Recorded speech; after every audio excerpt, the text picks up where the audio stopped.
So for more on this, let's bring in Karl Rove. He's former White House Deputy Chief of Staff under George W. Bush and a Fox News contributor. I wanted to show you a couple of polls, Karl.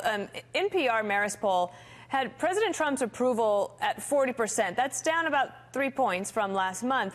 But within that same poll, Latino voters, now 50% approve. That's up from 31% in that same time frame. So I wanted to get your take on that. Well, first of all, sometimes it's better to take an average of the recent polls. I think the direction in the NPR Marist poll is accurate. If you take a look at the Real Clear Politics average of recent polls on the president's favorability, on December 24th, it was 42.4 favorable, 52 unfavorable. Today, it is 41% favorable, 55.5% unfavorable, so about a 5-point shift to the negative on the president. So I do think that the NPR Marist poll did capture that.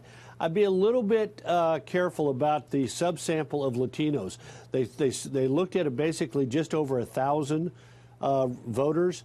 150 are Latinos. So when you get to a subsample that small, you're approaching a 10% margin error. That is to say, the number could be 10% higher or 10% lower. And similarly, the last number could have been roughly 10% off one way or the other. But the president has been able to keep strong support among his base, and his base does seem to consist of about a third of the Latino vote. So then, what you wrote yesterday in the Wall Street Journal in your weekly column about a way out for anybody, but as Peter Doocy just reported, there's no one really there arguing about that today or even at the negotiating table trying to do that.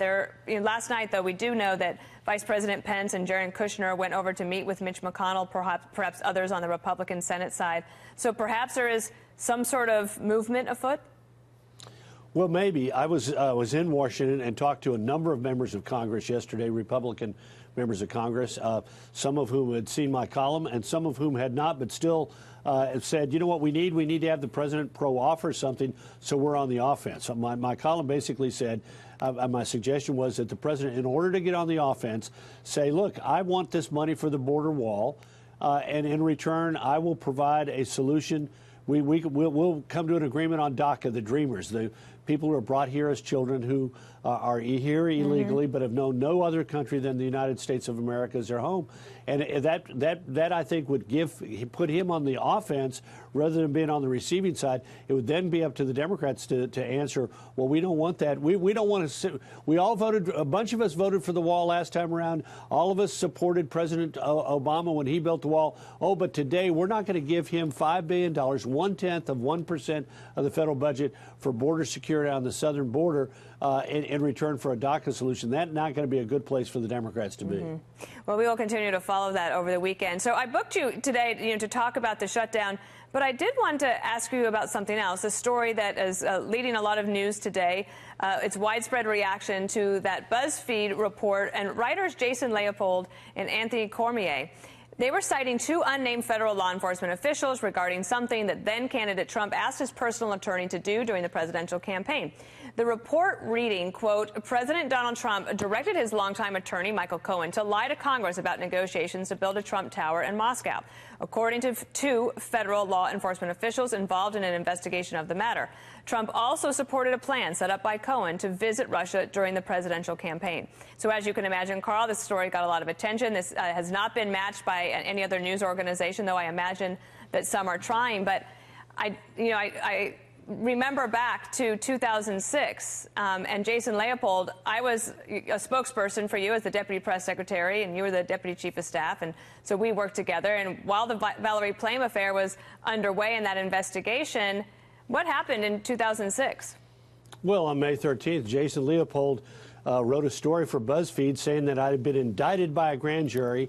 He recreated a tearful moment in the Oval Office in which I told President Bush that I was about ready to be indicted, said that I told members of the White House staff that I was going to soon be indicted, and all heck broke loose.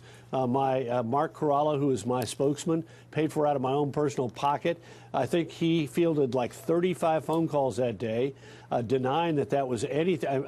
It was simply not true. There was not a element of truth in it, either as to the indictment, to the grand jury, to the meeting with the president, you name it. At the end of the day, Patrick Fitzgerald, the special prosecutor, needled my lawyer, Bob Luskin, by emailing him saying, well, what kind of a day have you had today? So I'm a little bit dubious of Jason Leopold. He was fired from I believe it was Slate. At the time, he wrote for a thing called truthout.org. Truth Out, which he still does, yeah, absolutely. That's what, but he was previously fired by the LA Times for threatening violence on a fellow reporter, and earlier fired by Slate for plagiarizing an article and making up things that they couldn't verify about a respected member of the Defense Department, Thomas White, who'd previously worked for the Enron company, and he accused White of doing things that he'd never done, and was ultimately fired by Slate because they found out the story was unsupportable. So, and look, this is a sensational story, if true, problematic, but anything that has Jason Leopold's name on it, particularly when it is anonymous sources,